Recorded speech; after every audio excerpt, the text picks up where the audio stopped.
전쟁은 칼로만 하는 것이 아니었다. 이순신의 실용적 리더십. 난중일기 1595년 10월 3일 5일 일기. 임진왜란은 단순한 전투의 연속이 아니었다. 외적의 침입에 맞서 싸우는 것도 중요했지만 그보다 더 오래가는 싸움은 군사들의 배고픔을 해결하고 진영을 유지하며 복잡한 민심과 정치적 혼란 속에서 중심을 잡는 일이었다. 1595년 10월 초 이순신 장군의 난중일기를 보면 칼과 화살이 잠시 멈춘 틈 사이로 그가 얼마나 다면적인 역할을 수행했는지 알 수 있다. 1595년 10월 3일 이순신 장군은 한 통의 공문을 받습니다. 해평군 윤군수가 보낸 이 공문은 전라도 구례 지역 유생에 의해 전달됩니다. 그 내용은 꽤 충격적이었어요. 김덕령과 김윤선 등이 죄 없는 사람을 죽이고 수군 진영으로 도망에 들어왔다. 김덕령은 당대의 이름 높은 장수였습니다. 명문가 출신의 형 김덕형은 당대 고위 관료였고 본인도 의병 활동으로 큰 명성을 얻은 인물이었죠. 그런데 그런 김덕령이 무고한 자를 죽였다는 소문과 함께 군법을 피해 수군 진영으로 도망쳤다는 이야기까지 돌았으니 당시 장군으로서 그 소식을 접한 이순신도 당혹스러웠을 겁니다. 대부분의 장수가 이런 보고를 받았다면 어땠을까요? 아마도 군유를 바로 적용하라며 포박 명령을 내렸을지도 모릅니다. 그러나 이순신은 일단 사실부터 확인합니다. 일기에 이렇게 기록되어 있죠. 그래서 이들을 수색해보니 9월 10일경에 보리씨를 바꿀 일로 지내왔다가 곧 돌아갔다고 했다. 즉 이순신은 이들이 진영에 들어온 이유가 군율 회피가 아니라 단순한 보리씨 교환이었음을 확인한 겁니다. 그리고 그 짧은 체류 이후 바로 떠났다는 점도 함께 보고받습니다. 이 기록에서 보이는 이순신의 태도는 명확합니다. 첫째, 감정적으로 대응하지 않는다.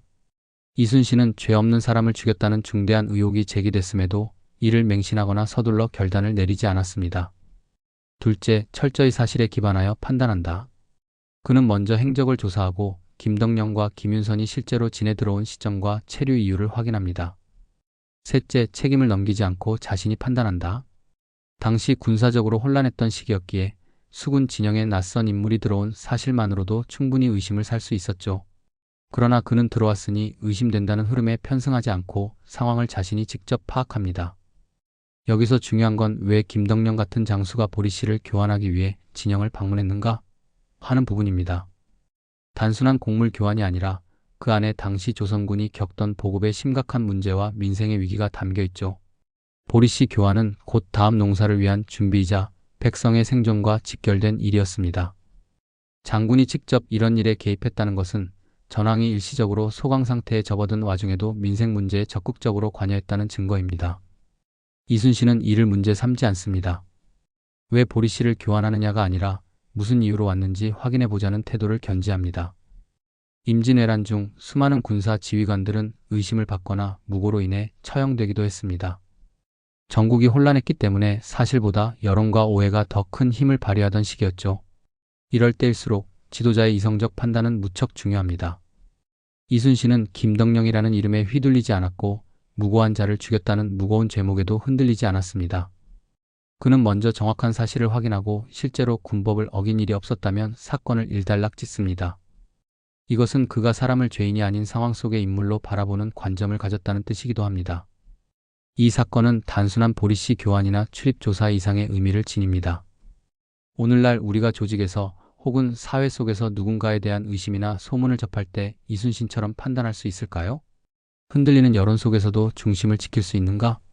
정확한 사실 확인 이전에 결론을 내리지 않는가?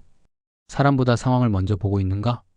이순신 장군은 전쟁 중에도 정보의 진실성을 가장 먼저 생각했고 침착하게 판단하고 필요 이상으로 확대하지 않는 절제력을 보였습니다.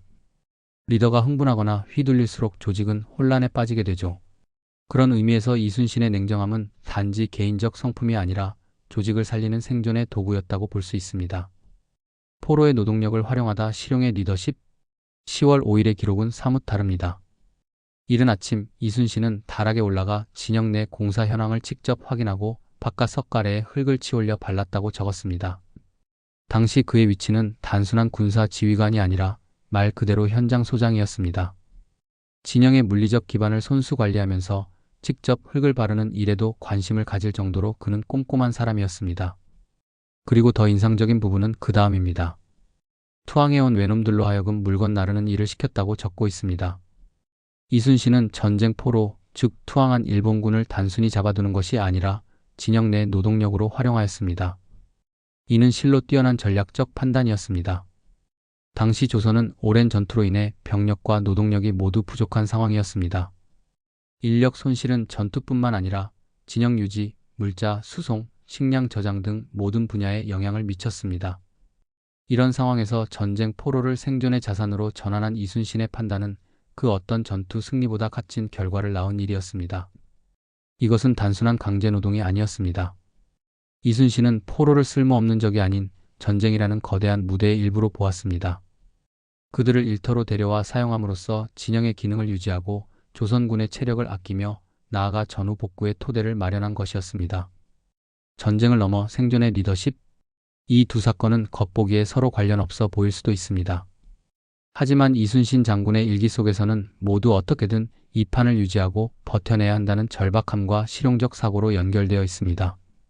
김덕령의 출연으로 나타난 정치적 긴장, 그리고 포로를 일꾼으로 활용한 전략은 이순신이 단순한 무장이 아니라 군사, 정치, 행정, 건축까지 아우르는 전천후 지휘관이었음을 보여줍니다. 이순신은 모든 상황에서 감정을 배제하고 상황을 이성적으로 분석하여 필요한 조치를 취하였습니다. 그는 의로움보다는 지속 가능함을, 원칙보다는 현실을 택하였습니다. 그가 무자비하거나 냉정한 인물이어서가 아니라 그에게는 백성과 나라를 살리는 것이 가장 큰 정의였기 때문입니다. 우리가 본받아야 할 이순신의 면모. 오늘날 우리는 전쟁을 경험하지 않지만 위기 상황은 여전히 많습니다. 경제적, 사회적, 환경적 혼란 속에서 리더에게 요구되는 것은 완벽한 전략가가 아니라 살아남게 해주는 사람입니다. 이순신은 두려움보다 냉정함을 선택하였습니다. 의심받는 인물이라도 즉시 처벌하지 않고 조사하고 사실을 확인하였습니다. 이순신은 원칙보다 실리를 택하였습니다. 적을 적으로만 보지 않고 상황에 따라 역할을 바꿔 활용하였습니다. 이순신은 실천하는 리더였습니다. 현장에 직접 올라가 살피고 흙바르기 같은 세세한 일에도 관심을 기울였습니다. 이런 리더십은 오늘날의 조직, 사회, 학교, 가정에서도 유효합니다. 감정에 휘둘리지 않고 문제를 파악한 뒤 해답을 모색하며 가용한 자원을 최대한 활용하는 태도. 그것이야말로 400년 전 전장의 먼지 속에서 이순신이 우리에게 남긴 가장 큰 유산일지도 모릅니다.